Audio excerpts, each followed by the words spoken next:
A lo largo de la historia ha habido misterios que el ser humano no ha sido capaz de explicar. Pero la tecnología nos conduce hacia nuevas teorías. Y esta investigación intentará descifrar las cuestiones más desconcertantes de nuestra era. Misterios sin resolver.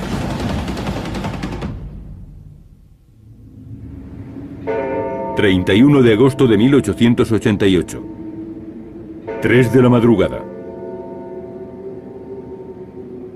Londres, distrito de Whitechapel.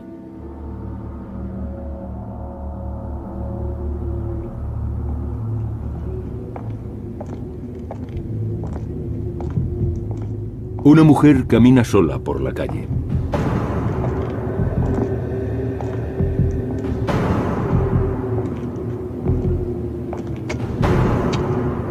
Una misteriosa figura se aproxima.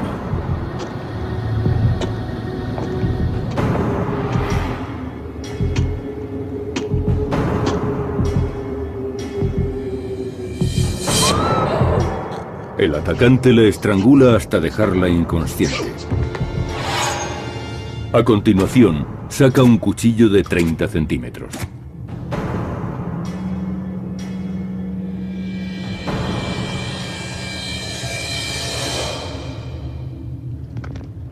Minutos después, el cadáver de la mujer es descubierto. Ha sido degollada. El cuerpo sin vida aún está caliente. Es obra de Jack el Destripador. Pero ¿quién era en realidad este asesino?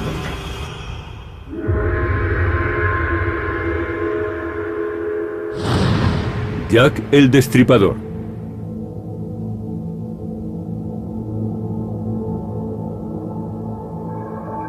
Acechando en las sombras, siempre consiguió ocultar su identidad. Jack el Destripador cometió varios crímenes, pero nunca fue capturado. El asesino en serie más famoso del mundo cometió sus crímenes a finales del siglo XIX en las calles de Londres. A lo largo de 3 meses acabó con las vidas de al menos 5 mujeres.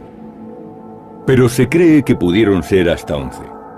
Después, el asesino se llevaba los órganos internos como trofeos. La policía buscaba a una persona con conocimientos de anatomía y de prácticas quirúrgicas.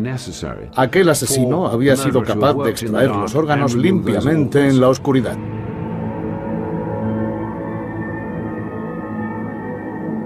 Los asesinatos conmocionaron a los británicos y al mundo entero.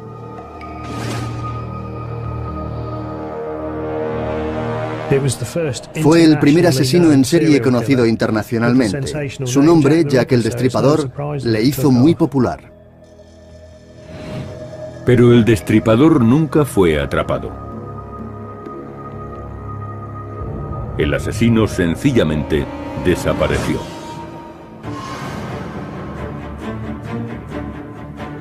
Ahora Misterio sin resolver viajará a los callejones de Londres para investigar este caso. Nuestro equipo examinará algunos indicios que apuntan a 2 nuevos sospechosos. En primer lugar, el médico norteamericano Francis Tumblety. Y la segunda alternativa es aún más sorprendente. Una mujer llamada Mary Percy. Vamos a comprobar si Percy podría haber tenido suficiente fuerza física como para cometer aquellos asesinatos. Bastan 5 kilos de presión para dejarla inconsciente. Y también vamos a comprobar la caligrafía de Tumblety con la que se cree que correspondió al asesino. Comprobaremos las posibles trayectorias que el Destripador siguió para huir. Definiremos un perfil psicológico del asesino y compararemos las pruebas relativas a cada sospechoso con dicho perfil.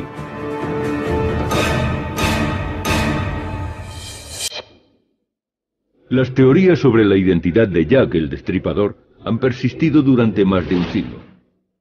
Se barajaron varios nombres, desde Lewis Carroll, el autor de Alicia en el País de las Maravillas, hasta el famoso pintor impresionista Walter Sickert. Más extraño aún fue el rumor de que la familia real estaba implicada. Se sabía que el príncipe Alberto Víctor, nieto de la reina Victoria, frecuentaba los barrios bajos en los que se cometieron los crímenes. Según un rumor, Alberto había tenido un hijo con una joven de la zona, y la reina ordenó que toda mujer que supiese algo de aquel niño fuese silenciada. Pero la teoría más insólita es que Jack el Destripador ni siquiera era un hombre. Ha habido teorías, incluso en la época de los crímenes, que no hablan de Jack, sino de Jill, la destripadora. Sí, son conjeturas, pero la policía nunca pensó que fuese una mujer. Sin embargo, en 2006, un científico australiano, experto en ADN, analizó la saliva de una carta. Supuestamente fue enviada por Jack el Destripador, pero algo parecía indicar que la persona que había cerrado la carta era una mujer. El equipo sigue el rastro de los indicios aportados por esta prueba. Brent Hervey está decidido a desenmascarar al destripador. Es uno de los mejores psicólogos criminalistas del mundo. Sus métodos son utilizados para entrenar a los agentes del FBI. Stuart Evan ha dedicado su vida a descubrir la identidad de Jack el Destripador. Este antiguo oficial de policía británico es experto en este caso. La nueva sospechosa, Mary Percy, fue condenada y ejecutada en 1890 por el asesinato de la esposa y el bebé de su amante. El asesinato de la mujer fue especialmente brutal. Percy le hizo un corte muy profundo en la garganta, casi le cortó la cabeza. Durante el juicio, Percy escribía cartas a su familia en las que se traslucían sus problemas psíquicos. Tenemos informes sobre el proceso de la señora Percy, y gracias a las cartas que escribió contamos con información privilegiada.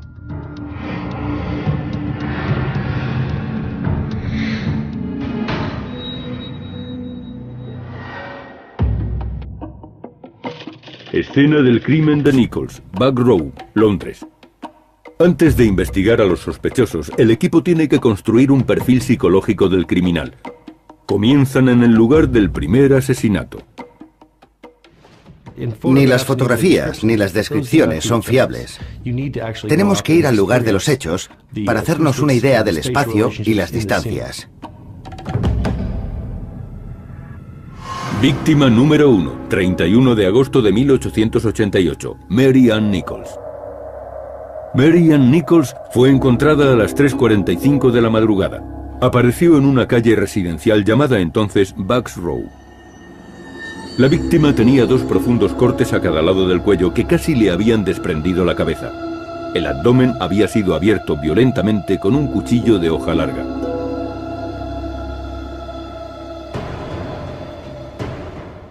En la acera donde yacía el cuerpo de Mary Ann Nichols había una fila de casas victorianas, todas iguales. En el lado opuesto estaba Essex Wharf. Era una calle apartada y oscura. Apenas había tráfico a esas horas de la madrugada. El lugar perfecto para cometer un crimen o un asesinato. ¿Cómo pudo el delincuente traer a la víctima? ¿Cree que se comportaba como un cliente más? Muchas prostitutas llevaban a los clientes a lugares tranquilos para ejercer su trabajo. El asesino no debía conocer muy bien la zona. El asesino pudo fijarse precisamente en las prostitutas porque sabía que le llevarían al sitio adecuado, una zona poco transitada. Era un callejón tranquilo, muy próximo a la calle principal. El perfil del asesino empieza a formarse. Mostraba odio y resentimiento hacia las mujeres.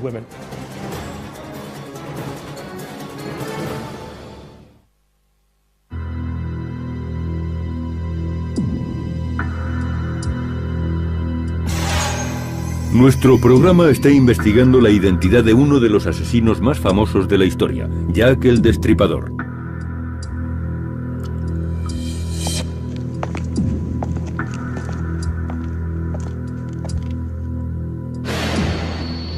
Los crímenes tuvieron lugar en Londres en el distrito de Whitechapel. Era un barrio superpoblado y muy pobre. Muchas de estas personas vivían en el límite de la pobreza o por debajo del nivel de subsistencia. Por eso algunas mujeres se dedicaban a la prostitución para ganar dinero.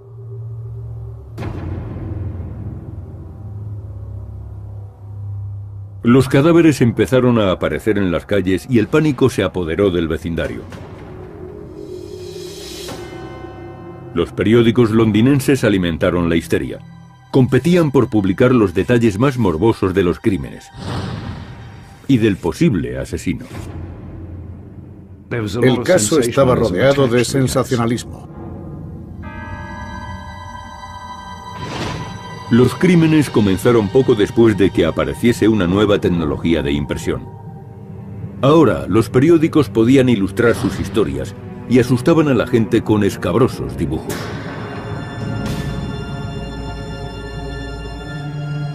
La imagen de Jack el Destripador fue explotada por los medios. Se podría decir que fueron crímenes sensacionalistas.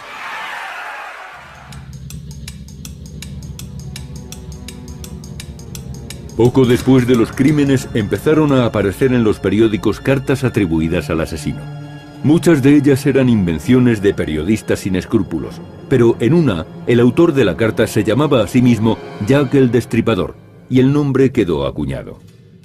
Una vez que tuvieron un nombre, los periódicos ya podían imaginar una personalidad para el asesino y explotaron esa posibilidad. Una carta con fecha de 15 de octubre se dio por auténtica.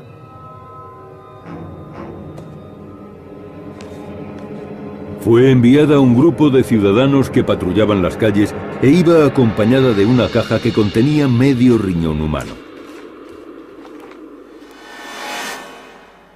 A la víctima número 4, Catherine Eddowes, le faltaba un riñón cuando la hallaron muerta 2 semanas antes. El asesino había extraído el riñón izquierdo y el útero.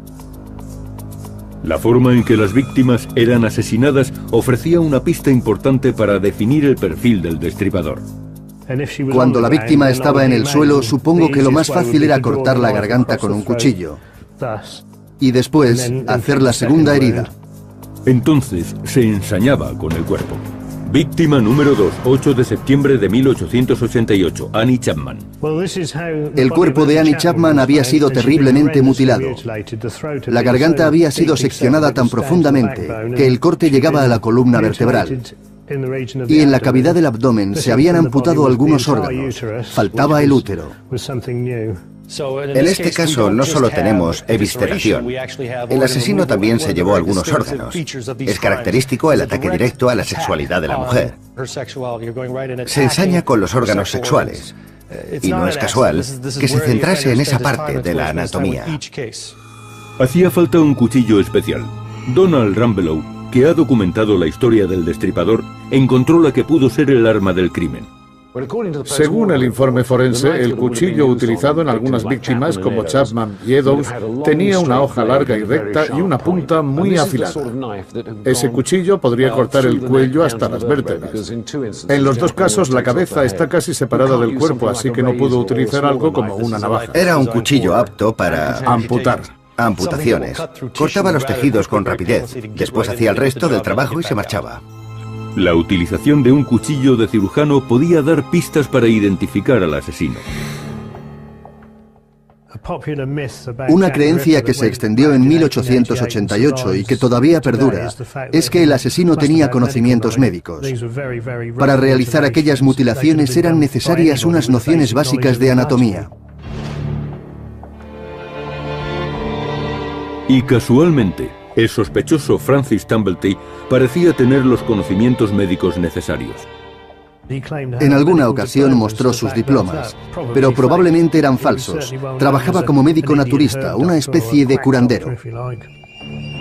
Tumblety nunca fue señalado como sospechoso, pero una oscura carta, hallada en las oficinas de Scotland Yard, lo relaciona con los asesinatos de Whitechapel. Fue escrita muchos años después de aquellos crímenes. ¿Qué fecha tiene esa carta? Fue escrita en 1913. Yo no sabía quién era Tumblety. Creía haber leído todo lo que se había escrito sobre el tema y de pronto apareció ese nombre. Era un descubrimiento revolucionario. No hay ningún documento sobre Tumblety. En los libros que tratan este tema no aparece ese nombre. La carta se encontraba en la División Especial de Scotland Yard, una unidad del Servicio de Inteligencia. Sus archivos están permanentemente cerrados, pero nuestro equipo ha descubierto otros documentos, incluida la única fotografía conocida del sospechoso.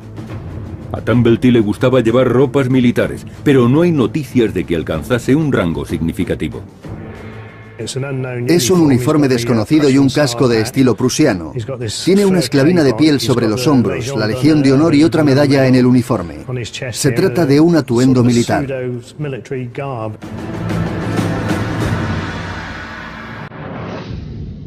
Tumblety parece haber sido siempre un experto timador.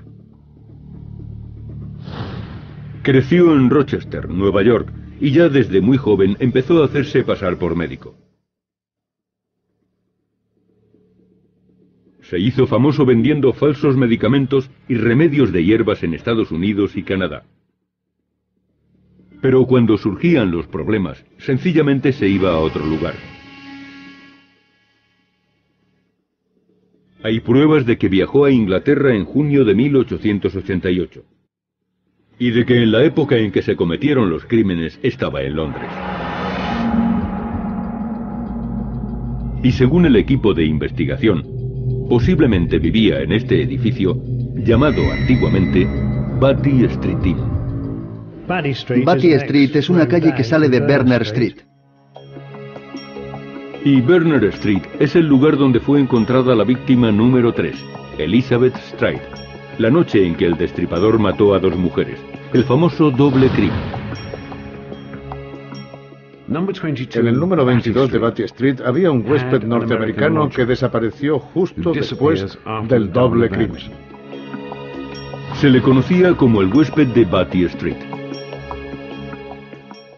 La propietaria del hostal descubrió ropa manchada de sangre y llamó a la policía pensando que podría tener relación con el asesinato de Liz Stride. Por eso aquel hombre desapareció.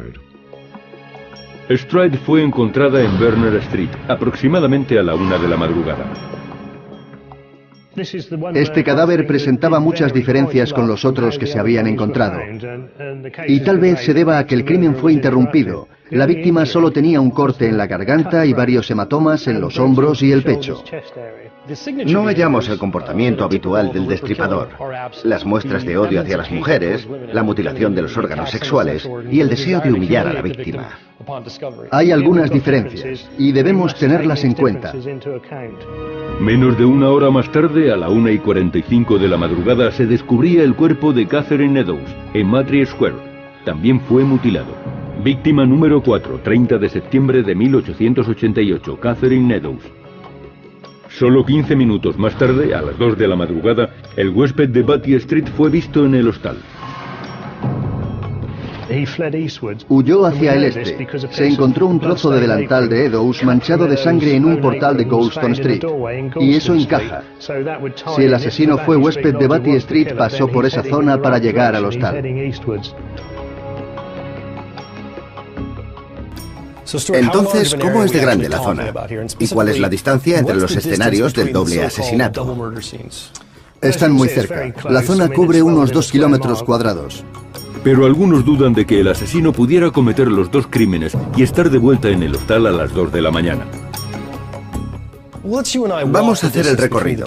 Así calcularemos la distancia y el tiempo que se tarda.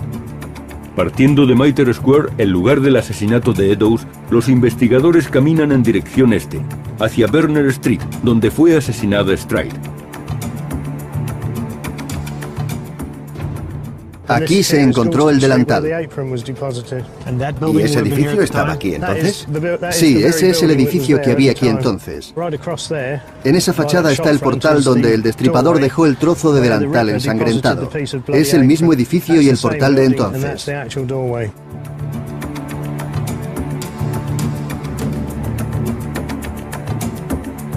El trayecto dura menos de 15 minutos.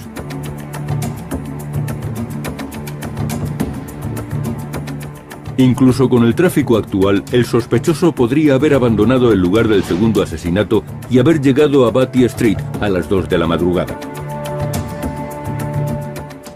El número 22 de Batty Street estaba al otro lado de la calle y un pasaje conducía a Berners Street. Hay varios caminos para llegar aquí desde Mitre Square, pero sabemos que el asesino fue en dirección este. Vendría por las calles de atrás y acortó por aquí. Si Jack el Destripador era también el huésped de Batty Street, pudo haber cubierto la distancia entre Mitre Square y el hostal en esos 15 minutos. La identidad del huésped nunca fue desvelada, pero Evans ha encontrado otra pista. Repasé la información e intenté averiguar si existía alguna descripción del huésped de Batty Street. Según un informe de prensa posterior al incidente, un hombre que se alojaba en Batty Street había sido arrestado y ese hombre era norteamericano. Y la razón del arresto puede proporcionar una pista importante para definir el carácter de este sospechoso. En realidad le acusaron de ultraje a la moral pública.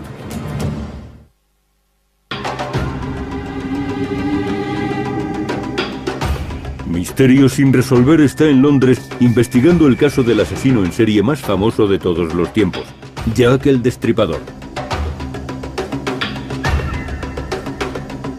El equipo está construyendo el perfil criminal del asesino. Estudian el comportamiento de 2 nuevos sospechosos.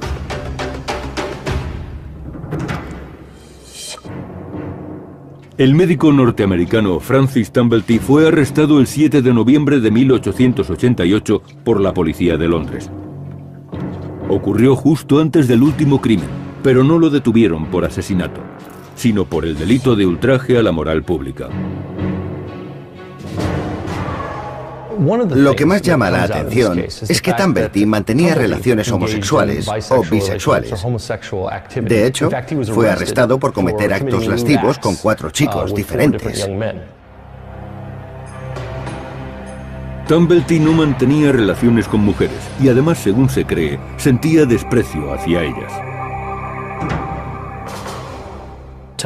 Tumblety contó que había estado casado y que estaba muy enamorado de su esposa, pero entonces se enteró de que era prostituta. Como consecuencia, el matrimonio se rompió y Tumblety no volvió a tener relaciones con ninguna mujer. Era una persona con ciertos conocimientos médicos y odiaba profundamente a las mujeres, especialmente a las prostitutas. Además, desconfiaba de ellas. Su odio parecía tener un origen psicótico. Tenía una colección de úteros perfectamente clasificada. El carácter psicopático de Tumblety se reflejaba, en cierto modo, en su colección de úteros femeninos, y los tenía catalogados por clases sociales. Realizaba las mismas prácticas que el destripador, es decir, la extracción de órganos e incluso la conservación de algunos. Tumblety fue arrestado por segunda vez inmediatamente después del último asesinato. Los cargos eran los mismos, pero hay nuevos datos respecto a este arresto. Se trata de una entrevista a Tumblety que fue olvidada durante largo tiempo.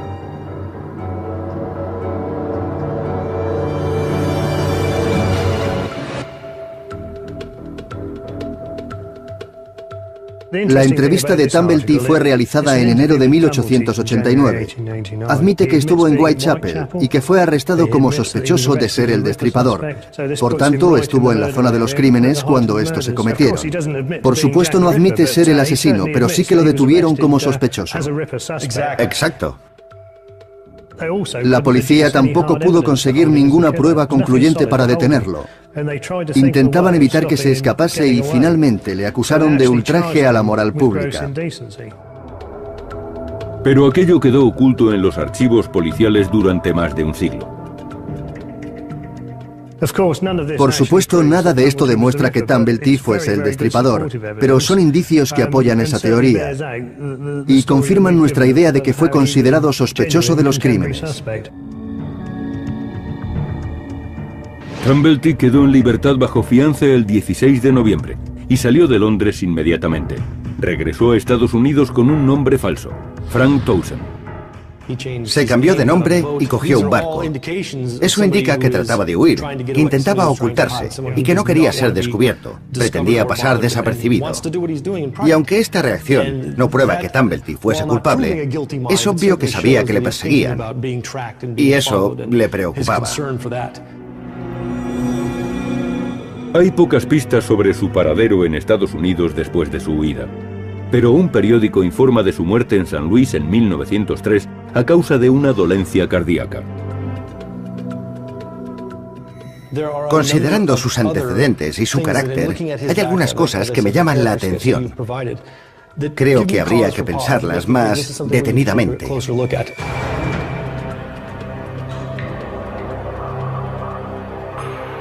La policía de entonces nunca consideró que el asesino pudiera ser una mujer. Desde que se cometieron aquellos crímenes, han circulado teorías que afirman que no fue Jack, sino más bien Jill, la destripadora. Tal vez una comadrona, o una mujer que practicase abortos y que despreciase a las prostitutas. Estas teorías siguen siendo válidas. Muchas de las teorías fueron enviadas por carta a la policía. Ciertamente la policía nunca consideró que fuese una mujer. Nunca se tuvo en cuenta esa posibilidad.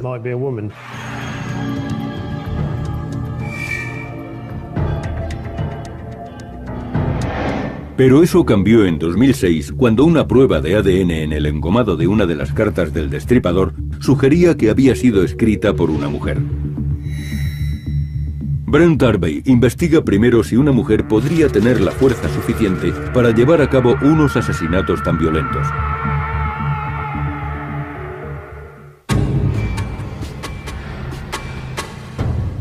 David Cook es profesor en South Bank University.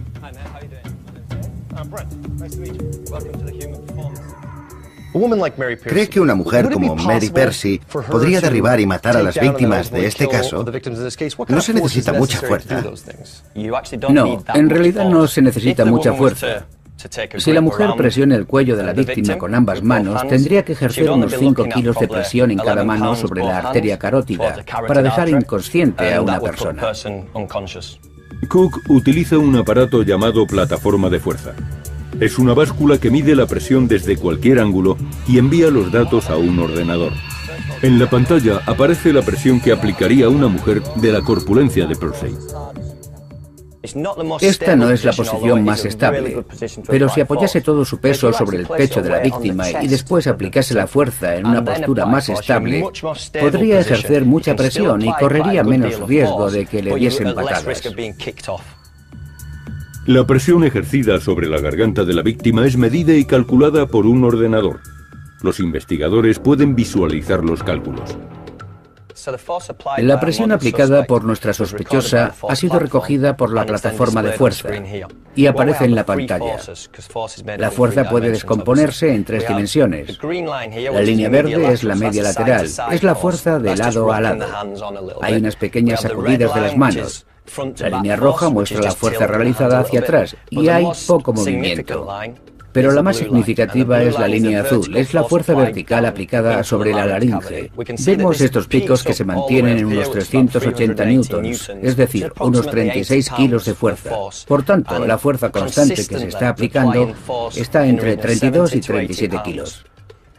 ¿Cuánta fuerza se necesita para inmovilizar a una persona y cuánta para matarla? Se le puede matar ejerciendo esa fuerza durante 3 o 4 minutos. Podría bastar con unos 16 kilos para cerrar la cavidad laríngea. Entonces nos ha sobrado fuerza. Sí, y bastaría con menos tiempo. Por tanto, es muy posible que una mujer de cierta envergadura pudiese dejar inconscientes a estas víctimas. Sí, en circunstancias normales es posible.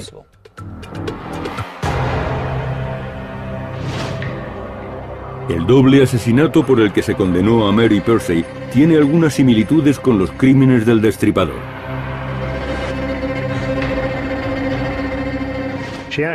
Mantenía relaciones con un hombre casado llamado Hogg y mató a su esposa y a su bebé. Fue un asesinato increíblemente violento y lo llevó a cabo en su propia casa.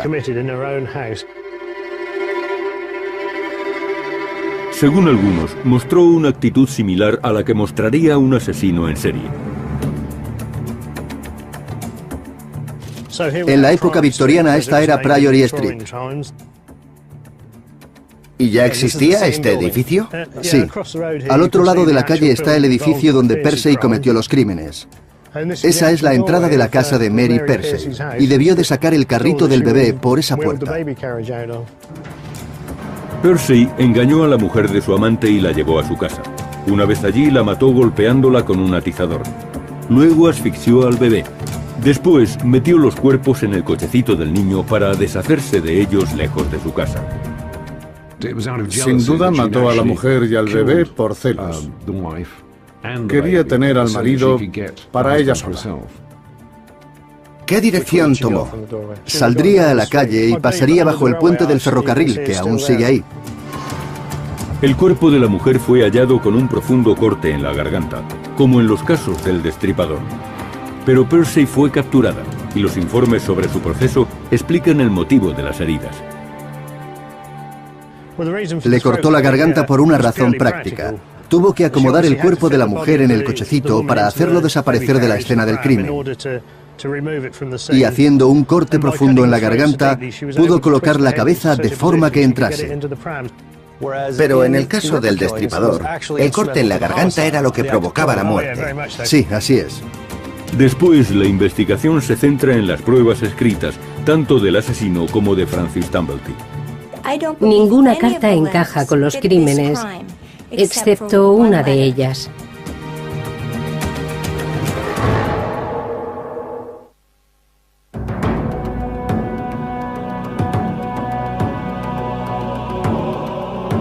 Misterio sin resolver está en Londres para investigar la verdadera identidad de un célebre asesino, conocido como Jack el Destripador.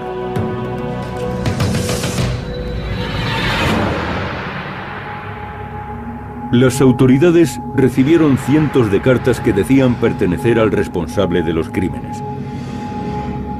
Pero la mayor parte se consideraron falsas y fueron descartadas. Excepto una. Estaba dirigida al líder de la patrulla ciudadana y la acompañaba medio riñón humano. El encabezamiento de la carta decía desde el infierno y no estaba firmada. Al final ponía cójame cuando pueda, señor Lask. Y con ella venía un riñón que, según el autor, había sido extraído del cuerpo de Catherine Edolf. La carta decía: señor Lask, señor, le envío medio riñón que extraje de una mujer y que conservé para usted. La otra mitad la freí y la comí. Estaba muy buena. Puedo enviarle el cuchillo ensangrentado que utilicé si tiene un poco de paciencia. Firmado, cójame cuando pueda, señor Lask. La carta falta de los archivos de Scotland Yard desde la década de 1950. Algún jefe de la policía se la llevó de recuerdo. Pero Stuart Evans tiene en su poder una de las copias originales realizadas por la policía. El equipo también ha conseguido otras supuestamente escritas por el destripador. Y encontró un paquete de cartas que Francis Tumblety escribió en la época de los asesinatos. Yo no soy especialista en grafología, así que tenemos que enviar estos documentos a alguien con los estudios, la preparación y la experiencia necesarias. Cuando los hayan examinado, podrán precisar si existen muchas semejanzas en la caligrafía.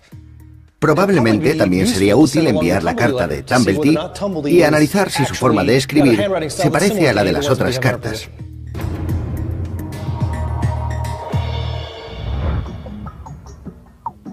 Michelle Dresbold es forense, experta en grafología.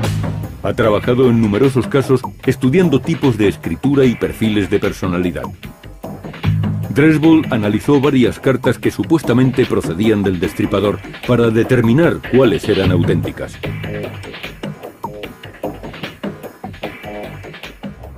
Examiné todas las cartas y creo que ninguna de ellas fue escrita por el asesino. En mi opinión, ninguna encaja con estos crímenes, excepto una de ellas, la carta que acababa diciendo, cójame cuando pueda. Dresbol dedujo que la carta desde el infierno podía ser auténtica. Además, su experiencia le permitía identificar rasgos de la personalidad del autor a partir de la escritura. Yo busco determinadas características en la forma de escribir. Se analizan detalles muy precisos, como la parte inferior y las curvas de la base de las palabras. Cuando la curva inferior es tan amplia que invade palabras y otras líneas que están por debajo, eso significa que el autor invade el área sexual de otras personas. Dresbol también ve indicios en la pronunciación de las palabras. Una de las cosas que analicé fue la forma de escribir las palabras. Muchas estaban escritas del modo en que se pronuncian. Tenemos las palabras Mr., Prasad y Tather. Tather era una contracción irlandesa. Prasad era la forma en que un irlandés escribiría fonéticamente la palabra. Esto indica que el autor de la carta tenía ascendencia irlandesa. El sospechoso Francis Tumblety era norteamericano, pero su padre era irlandés. Dresbol comparó la carta del supuesto asesino con otra escrita por Tumblety. Hay muchísimas semejanzas entre la escritura del asesino y la de Tumblety. Más semejanzas de las que se deberían encontrar si se tratase de dos personas diferentes.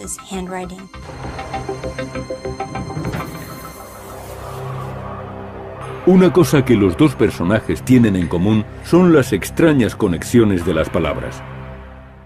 En la carta desde el infierno, el asesino une la I con la palabra siguiente de un modo extraño y nada habitual. Tumblety une muchas palabras con la palabra siguiente, igual que ocurre con esta I. Se trata de conexiones muy poco comunes. Además, esa forma de trazar la I aparece en muchas frases diferentes y se unen con la palabra siguiente, tal y como vemos en la carta desde el infierno. Veamos esta Y. El asesino la escribe de este modo tan curioso que no solo invade la parte superior de la línea inferior, sino que cruza por la mitad de algunas palabras y continúa hacia abajo. Es una característica muy evidente. La letra resulta demasiado grande. Ahora miren las Y de Tumblety.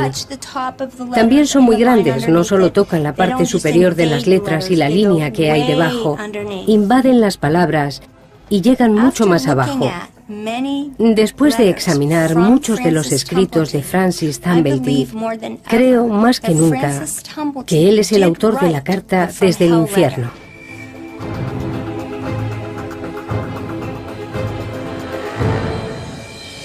A continuación, Brent Harvey revela el perfil que ha realizado de Jack el Destripador.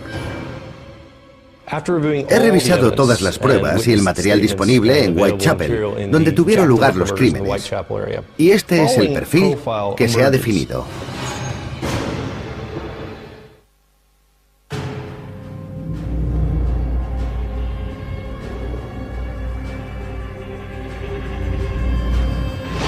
Nuestro programa investiga a dos sospechosos.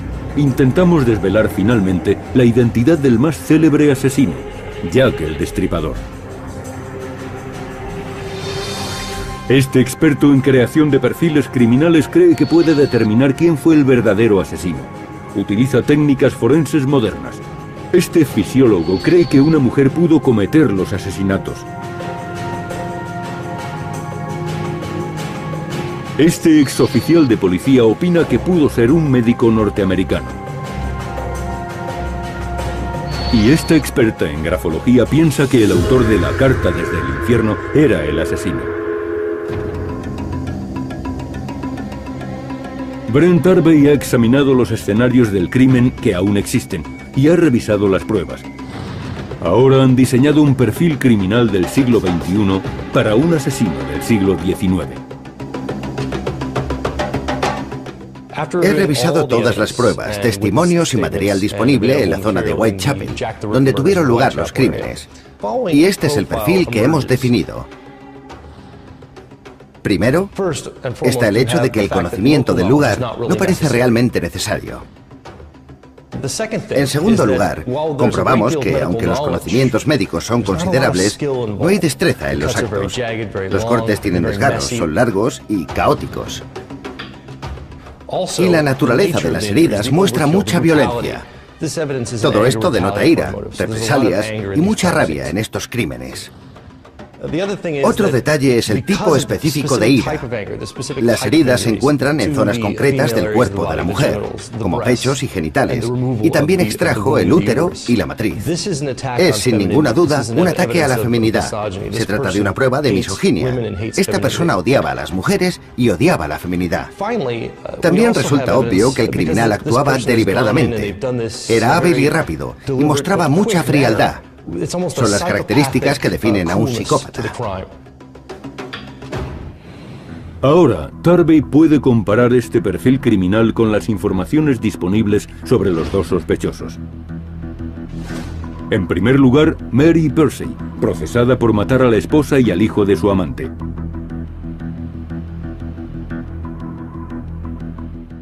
El conocimiento del lugar no es tan importante, y Percy vivía a más de 6 kilómetros de Whitechapel.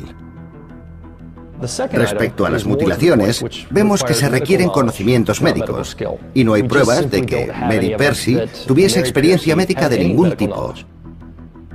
En el caso de su crimen, Mary Percy actuó por celos y por venganza, pero se trataba de un motivo determinado, dirigido hacia unas personas muy concretas.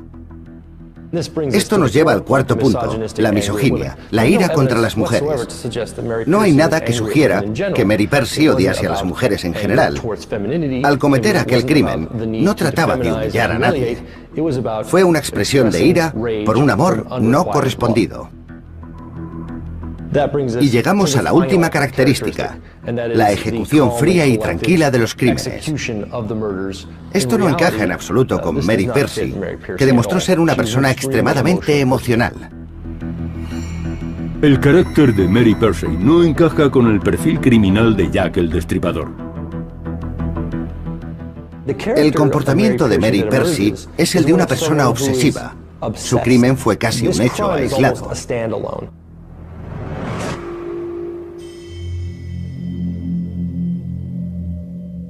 Tarvey se ocupa ahora de Francis Tumblety. Tumblety visitaba Inglaterra con frecuencia y los archivos muestran que llegó a Londres en junio de 1888, poco antes de que empezasen a aparecer los cadáveres. El asesino solicitaba los servicios de las prostitutas en la calle principal y ellas le llevarían a una zona más tranquila. Por eso, el conocimiento del lugar no es primordial. Tumblety se consideraba médico y había conseguido algunos certificados falsos por si necesitaba mostrar sus credenciales.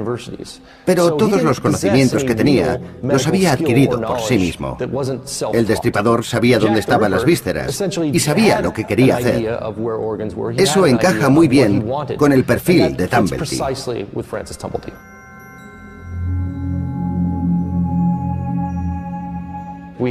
Muchas fuentes hablan de su odio hacia las mujeres.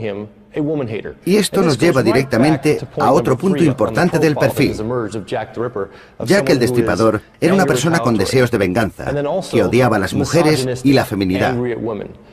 Esto también encaja con Francis Tumblety, que sentía desprecio por las mujeres y no le importaba demostrarlo abiertamente. Por último, Jack el Destripador era un delincuente tranquilo, frío y metódico. Tumblety no solo coleccionaba úteros de todas las clases, sino que también los organizaba por clases sociales. Este es el comportamiento típico de un psicópata que consideraba a las mujeres como objetos. El perfil que Tarvey ha hecho del carácter de Francis Tumblety parece encajar perfectamente con el perfil criminal de Jack el Destripador. Parece que Francis Tumblety es uno de los principales sospechosos de estos crímenes.